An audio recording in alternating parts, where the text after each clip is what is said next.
And welcome back. Today we are going to be exploring all your favorite deck building templates and tell you why they suck. I'm Levi. I'm Jacoby. And I'm Joe. And this is the Thought Vessel. Welcome to the show. Today, we're not going to be doing this all by ourselves. We have two very, very special guests from Bulwark MTG, DT and Aki, joining us as well. Welcome to the show. Hi, thanks for having us on. This is exciting. Hey, thanks for having us. We want to bring you two on to talking about the deck building templates and where they may fall short for newer players. People follow those directly line by line, and it can work, but a lot of times there's a lot of stuff that's being left on the table. But before we get into the topic itself, why don't we just get a little bit of background of your channel, your content, why you're here today? Let me kick that one off. I started the channel as a solo project about a year ago, specifically with the intention of showcasing for learners or beginners, magic concepts, things like that. I realized very quickly, as I'm sure you guys did, that channels are more effective when they're producing more content. In order to do that, the bottleneck was me, and I needed some help. So I came to my cousin, my family member here, a just generally good friend, DT. He had gotten back into Magic after I had started. He actually started before me, but he had gotten back into Magic. We decided this was a good way to explore our game a little bit more. And my background's more of as an arena player. I've been playing arena for, I think, 7 years now, and I got into paper Magic around Ether Drift. Started playing a lot of Sealed, and then really dove deep into EDH in the last year and a half or so. I feel like I have a good perspective for the channel, what it's like to be a newer player. I have a little bit of a grasp of how complicated the game can seem. You guys have been playing for a long, long time. When you've been playing that long, sometimes you can lose sight of these cards that are, everyone knows, Shieldred. Like when you first start, you have no idea what anyone's talking about. I try and bring some of the obvious, like, we need to explain for the people, like, who Shieldred is, what's going on here. Joe, did you have a question? Is that question talking shit about Ether Drift? No, it is not, because I actually love that. Thank you. I'm the one person that got back into the game from Ether Drift. It was a fun set. With the arena, now, was that just focusing on standard on arena? Was that drafting on arena? Was that focusing on like some of the alternate formats on arena, like Brawl? Pretty much exclusively ranked standard. Just learning the game and having fun. I'd never net decked a single deck. I was just trying to build fun homebrew stuff. Sometimes it's all it needs. It's a good time. A curiosity as far as your experience with paper. Have people underestimated your ability to understand older cards because you started in Aether Drift? Have you run into a lot of people who want to over-explain rather than just basically explain? I haven't run into people tending to over-explain. Usually it's under-explaining that's the problem as a newer player. People just lay a card down and they're like, all right, everyone knows this one. And I'm like, can I read that? I have no idea what that is. That's come up quite a few times, but the staples you get a grasp on first. And then some of the weirder niche ones, older players all remember, like Goblin Charbelcher. I've discovered that card out of a mystery booster at Vegas. The order of operations typically goes that people start learning the staples, your cultivates, swords to plowshares, usually expands to the commanders that your play group plays a lot, and then it goes to the Omega level threats. It only takes you one time getting smoked by it before you realize, I should remember what this is. DT had mentioned net decking specifically for standard. A lot of people do play arena, and standard is still a thing. We have people grind RCQs all the time. I'm going for modern RCQs here soon. Do you view net decking as the same as templating, or are the metas closed enough where there is a difference between the templates that we're going to be talking about today and people just net decking random decks online? Each of us are going to likely have a very different opinion because a lot of us focus on different types of formats. The big difference here is Levi will understand the formatting for something like Pauper to give a different basis on templating versus net decking, etc. I focus really heavily on things like Two-Headed Giant, Arch Enemy, player versus environment formats like Horde. Those types of formats don't necessarily have a very structured templating that exists out in the wild. EDH doesn't factor for it. A lot of lists out there include a lot of the very basic things. Cards like Scheming Symmetry that inherently just are auto-includes, but there aren't enough places to learn of some of the more significant cards you would add that aren't just the I win all the time type stuff. It will change depending on the exact kind of game you're playing. When it comes to Two-Headed Giant, it's not something you can net deck because there's not a place for it. But there is a straightforward template. If you're in black, scheming symmetry is the equivalent to vampiric tutor. It is their version of an auto include because it's just you and your partner go find a card. Why would you never include it? As far as net decking versus templating, with net decking, it's more of looking at what is currently doing well in a specific meta and trying to capitalize on that by copying what's already being established and played for a particular archetype. We see a lot of net decking from CEDH, where you have a lot of people going to EDH top 16 and looking at tournament results. What is being played? What is the new updates that's being used in tournaments, meta decisions as far as which stacks pieces you want to incorporate, if any. Templates is more of a foundational piece to get something off of the ground, especially when we have a lot of players that maybe are inspired to build around something that isn't necessarily coming from a pre-con. So you have to build it from the ground up, and that can be a very daunting task. That's good differentiation. I have a whole stream day dedicated to looking into other formats that aren't EDH. While I will bring them up onto the podcast, a lot of it has just been focusing less on the specific formats and more on how you're playing the game regardless. We still use EDH as a good basis for that, for a lot of examples, because it's what we're familiar with and what most of the audience would be familiar with. That doesn't mean that other things don't come in, like Pendragon. With the Aether Drift, one of my favorite formats came from Valerie Fatality, which was Pilot, a different kind of commander-adjacent deck building restriction. Any creature and any vehicle or mount, as long as the creature's power can crew or saddle the vehicle or mount. 80-card format, they banned the reserve list outright, as well as Arcane Signet. That tracks. Yeah, I see that. Pendragon's also very fun, where they really wanted to go into Arthurian legend. Just been picking up more and more of these different kinds of ways to play Magic as I'm going on, because they are a lot more niche. If you didn't even know, Tiny Leaders is still around. A whole Discord where it's reborn. It's got a small following. I see what you did there. How dare you? We should probably get into the templates themselves, going over what they are and why they actually exist. A big reason that we had deck building templates to begin with was, I want to build this commander deck, but it's not functionally working. You have people that were playing an elf ball deck, but they're only running 19 lands in their commander deck. Why am I not trying lands? Or you have people that are running way too many lands or way too many expensive spells. Things just weren't functionally working because they didn't really understand how to get a deck built to smooth things out. Putting 10 sources of ramps and mana rocks is the most exciting thing you can be doing in a game.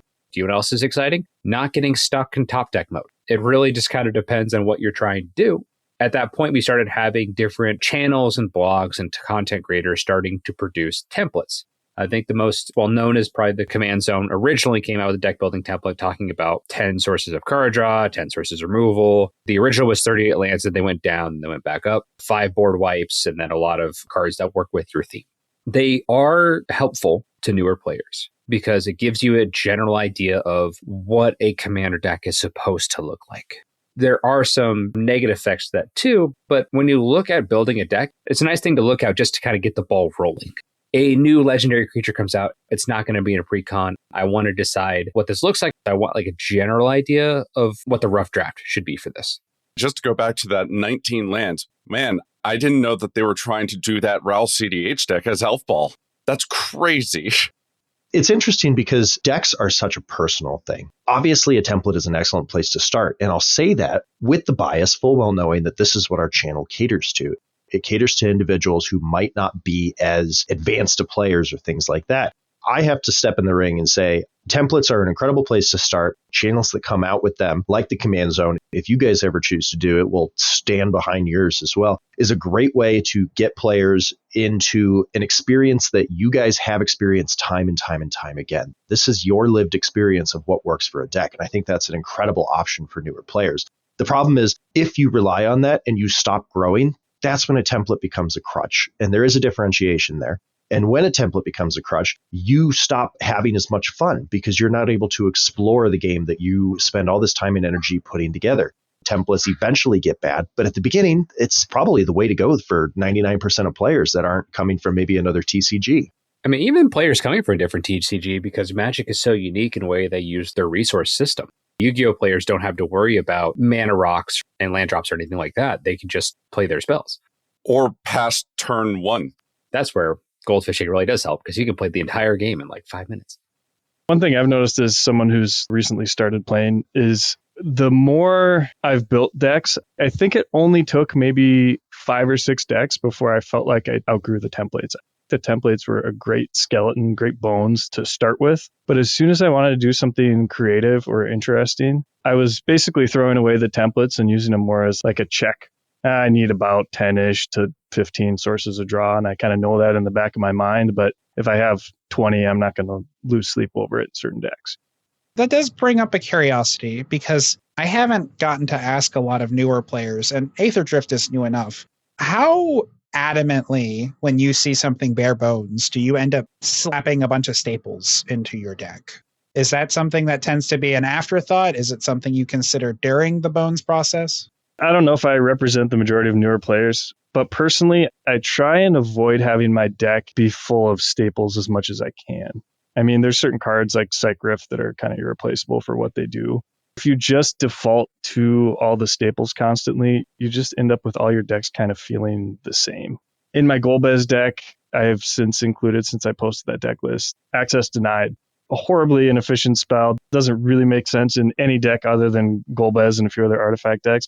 But it makes the deck feel more fun to play. I'm not playing competitively. I have a Swan Song in every blue deck, though. A man of some culture. I'll forgive the Swan Song this time. Shout out Arpeggio.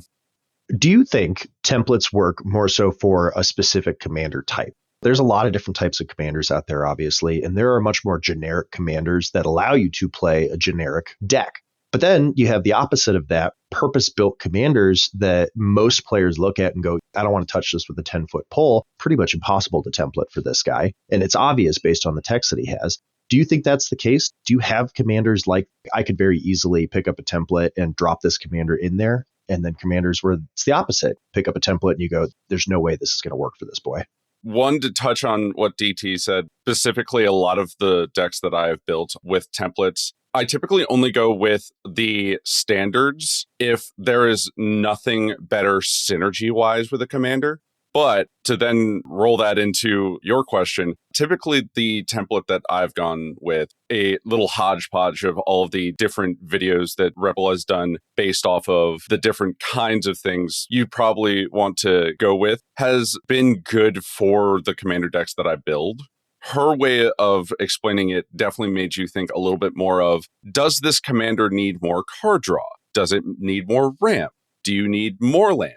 Do you need less lands? Because the math was done. 43 lands is what you need in a commander deck of 99 cards to hit a land every turn.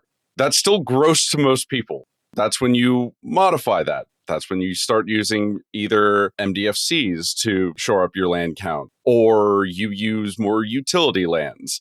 You just toss in a Talon Gates of Madara because that's really good interaction on a creature. Or even modally, a good protection for your own if somebody board wipes, even if it costs 4 mana to put it out onto the field.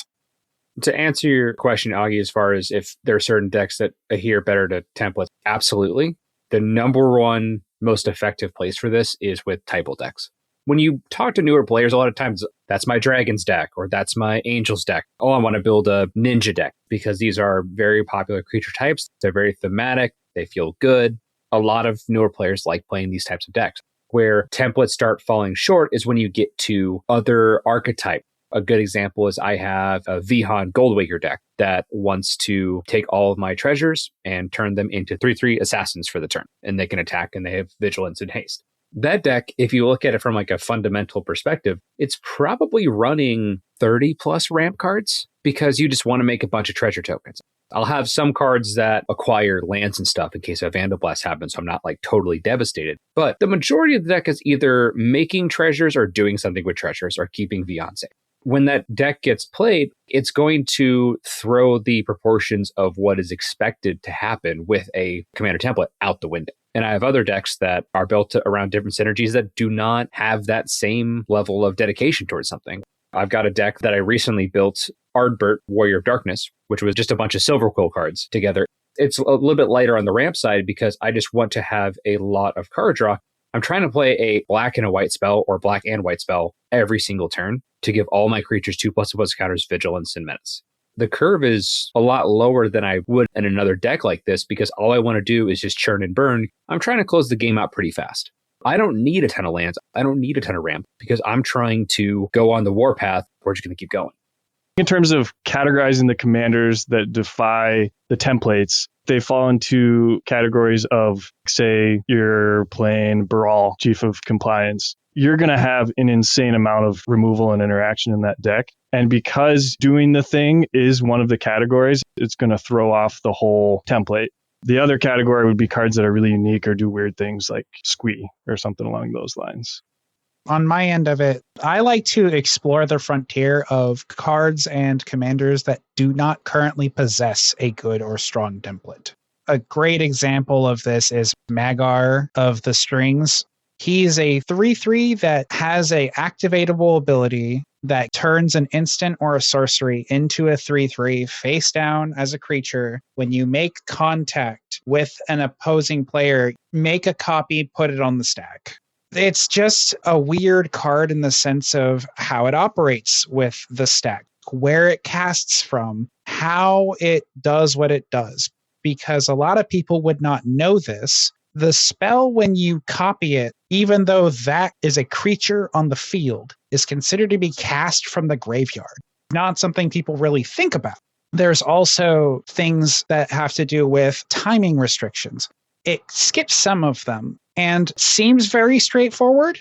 And then you have to realize, depending on if you add first strike to some of them, you alter how your stack would go. The first strike creatures are going to hit. You'd put all those spells on the stack. Then you go to regular strike. Those then go on the stack. Order of operations for things like Storm Count are really weird. Grave Storm Count, really awkward.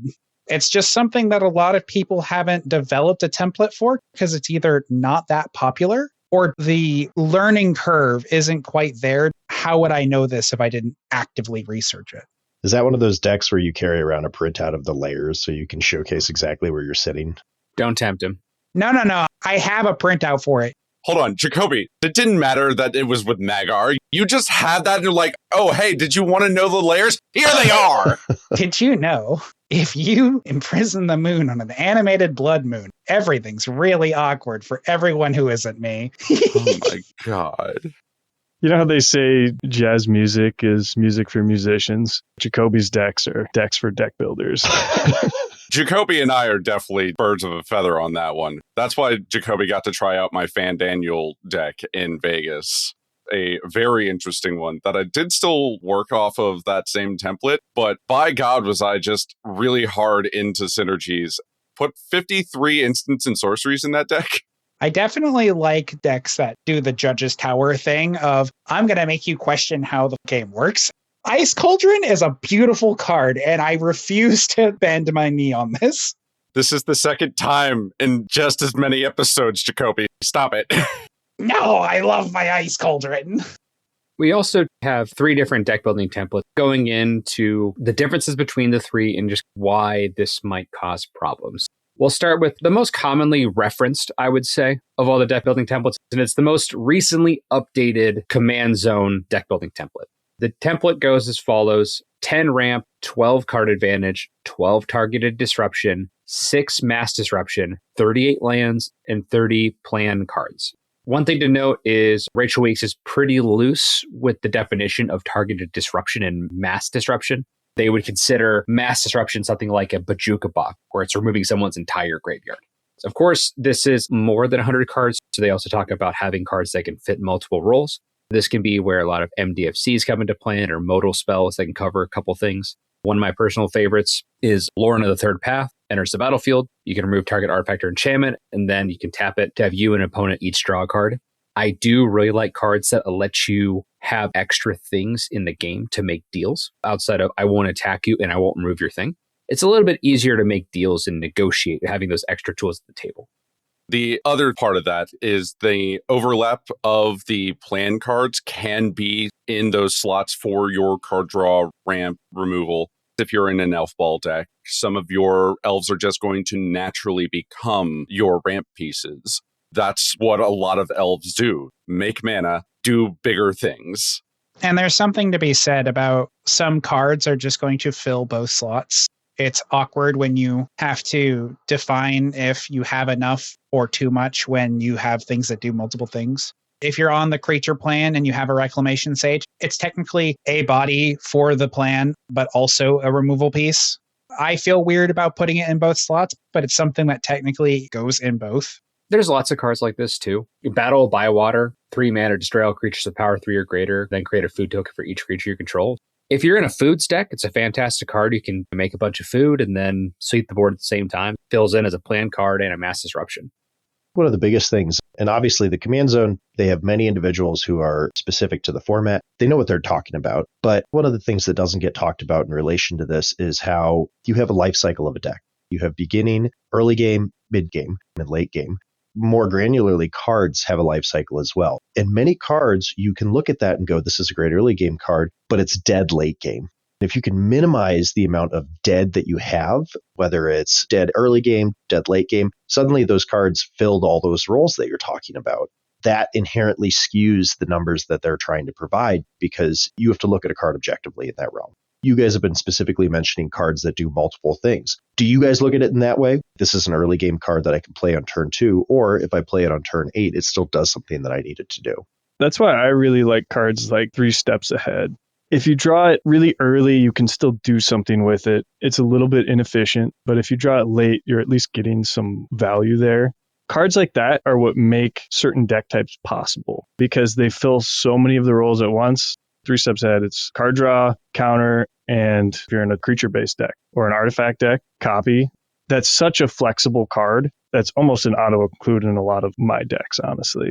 Just fills so many of those boxes, it frees me up to put pet cards in somewhere else or something fun somewhere else. I particularly like the bringing up of the window theory of cards because it is that, how's this good on your mulligans? How's it good in the early game, mid game, and late game? Because we do want to at least look at that for a lot of cards. Removal pieces depends on the early game, but typically is better mid to late game. The same thing with Craterhoof Behemoth. If you get that early game with no board, card's not great. You just have this nice little guinea pig of Doom, but it's the small Doom. It's not a big Doom. You do want to at least analyze that as well. Even within my favorite deck, a lot of those are clone or ramp pieces that do help get to those bigger spells. Definitely try to focus on that. Sometimes curves can get away from me. Sometimes. Okay, all the time. How dare you? Ha. For me, window theory is definitely something that I consider a lot. I usually like to have cards that can fill multiple roles. The decks that I build, I usually blow the ramp and card draw portions out of the water. The minimum that I'm comfortable putting in a deck is 13 to 14 of each. We are going to go fast. We are going to out-resource the table, unless it's an aggro deck or a control deck where I'm trying to draw things out or end the game immediately.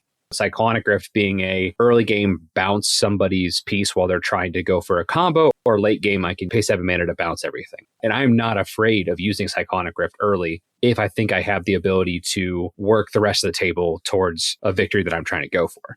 I usually try to have cards that are as versatile as possible. My playstyle is very much giving myself as many options as possible to use my intuition to win games. Sounds like you create those Rube Goldberg machines where only you can play them. Is that what you're saying? That's me, actually. And me. It's more of assembling a tank on the fly. Okay. I like that. That's a good analogy.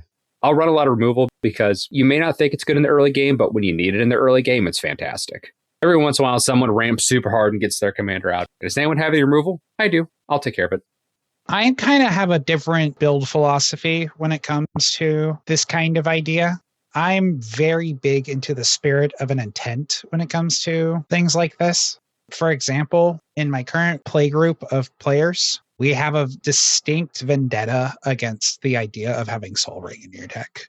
A crazy thing to a lot of people. Why wouldn't you include Soul Ring? If you look at it statistically, Soul Ring drops off in relevance very, very quickly as your turns progress, and actively is just a detriment to your deck as an auto-include in every deck. If you have a lot of cards that do not have any colorless pips, it is essentially a card you added as a dead weight card because everyone says Sol Ring belongs in every deck. Spirit of the format, though. I'm of the opinion that the higher you go up, the more it's going to be useful because a lot of the very strong normal cards that everyone loves to use, a lot of our players currently just don't care for Sol Ring. I currently think it's just silly to only consider the window because sometimes your spirit of intent is more important than how it operates in the window. I'm starting to see a trend develop. Based off the initial question that was asked, I'm starting to see that templates work best for mid-range or tempo decks. If you have an aggro deck or if you have a control deck, everything kind of goes out the window because, again, those become inherently personal. Your playstyle is so totally different than what the majority of playstyles are going to be. We're going to call those out as outliers. Is that correct in saying that mid-range or tempo, that's the way to go if you're going to use a template? The vast majority of commander decks do fall into mid-range. It's very much because you have so much extra time. You don't really have to worry about a burn deck in commander very often. Resource accrual becomes a lot more important because games are going to go long unless we're in bracket 4, bracket 5, where we start having combos out of nowhere. It is, in fact, why EDH was very battlecruiser. I did a lot of medieval combat simulation. It's the same idea as everyone defaults to sword and shield. It's easy to understand. It's easy to teach. Everything can fall under the template and you can expand from there into every other kind of set of gear. But it follows under templates to learn, accessible, and can drive you into learning about all the other stuff. They shouldn't start with sword and shield. They really need to go back to red and blue. Maybe even if they want to go to silver and gold. Oh, stop it. Check off the morning Pokemon joke. Yeah, it's okay. I'll slapbox you later, Joe. It'll be a great time. Back on the actual topic, one template that I did really like was actually put out by Andy Zupke on Cardsphere back in 2021, and I still think it holds true today. It had 3 to 5 finishers, cards in the deck that are going to close out the game, 5 protection spells, 10 removal spells, some targeted, some mass. A little bit on the lower end. I would probably disagree with Andy with that. 20 to 25 other cards that fit your deck strategy or theme, 10 card draw or card advantage spells. Everyone discarding something would be in that category as well. And then what I thought was interesting was 48 to 50 mana sources. This lumped in ramp and lands together. If a deck is running 20 ramp spells, they could probably get away with playing less land. I would still probably play on the higher end. If I'm playing 20 ramp spells, I need to have a reason for it. I've got a Simic deck that wants to make a bunch of copies of really scary stuff. I'm trying to ramp super hard to get my 6 mana commander out and then start doing stuff from there. We're running 20 plus ramp spells despite having a 2 mana dork in the command zone. I do like the idea of having a category that's a little bit more flexible, but there is some room for improvement. Keeping in mind, we're judging this 5 years after it originally came out, and the other ones are more recent updates. Not necessarily fair to criticize in today's meta, but I thought it was a very interesting concept. No, it's always fair to criticize. Core concepts still stand. I have that old Gush book written by Mencan or whatever his name was that came out, 2006 or whatever, and he goes over the Gush meta. It's still relevant. Many of those ideas still stand strong today. Levi, you said earlier you include a lot more than the templated amounts of ramp and draw. One of the issues I've found when I'm deck building, granted I don't play a lot of Simic, but when I try including a super wide swath of ramp cards, I feel choked out of a lot of the other categories, particularly instant speed, reaction, interaction, sometimes falls by the wayside because in those big rampy decks, you usually have your big threats and finishers and whatnot. How do you make sure you have enough removal interaction in those decks when you're running that much? It really depends. For example, I'll talk about the deck that had the highest level of ramp and card advantage and everything.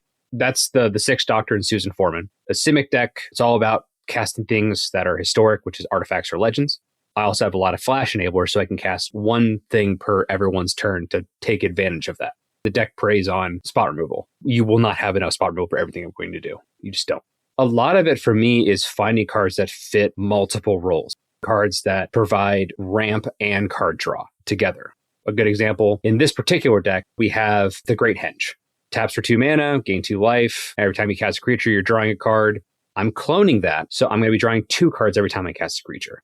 just finding as many cards to wear multiple hats as you can.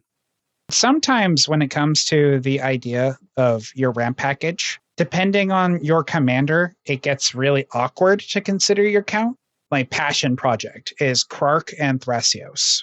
It's not so heavy on a lot of those spells when you look at it from a deck building perspective. It runs 7 ramp pieces, but it can go lower on its pieces and removal and its other things, because if it ever resolves, it's essentially 2 ramp spells. If you only consider it from the point of success, 7 ramp cards are 14 ramp spells. Some commanders will make that idea awkward.